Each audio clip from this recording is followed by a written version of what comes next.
turned into like other friends and other people who could probably, go along with Leon on his journey.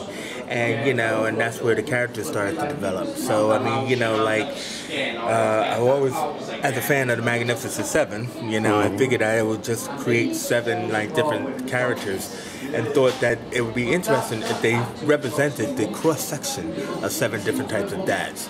So we have, like, Piper, his best mate who goes along with him, who's actually a film director. He is a widower, and but he not only lost his wife but his son.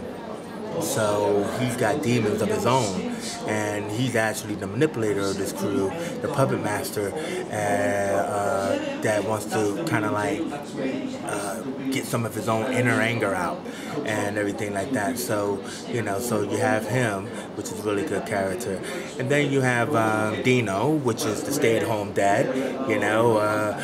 He's the one who got like 2 kids, and he's probably more of a kid than they are. But his wife works and she brings home the bacon. But what's great about Dino, or interesting about Dino, is he's like a giant. He's like about like 6 or 7 feet tall. And he's like this big kid. So I just thought that was really... sounds like a tall version of me. Yeah, I just thought that would be a really interesting character.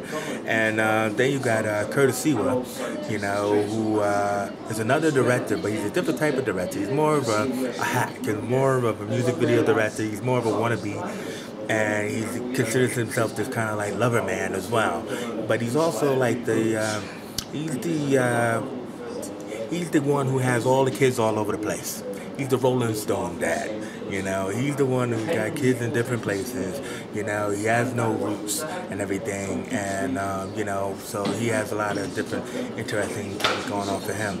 Then you have Emerson Webster, Toeboy, and he's the workaholic dad, and his wife's a workaholic, and they got 2 kids, and their kids they're raised by the TV and the nanny. Because they're constantly working, and whenever Toeboy isn't working, he's doing his extracurricular activity. But in the group, he's kind of like the youngest put upon guy in the group. So he's the one with the most money. So he's like the credit card man. So that's really cool when they get together. How he regresses into a child. And then you got Simon. Simon is like kind of like our white character, which always we see is the black character in the film. The extra guy, kind of like the Harry Coyne or and the Magnificent Seven.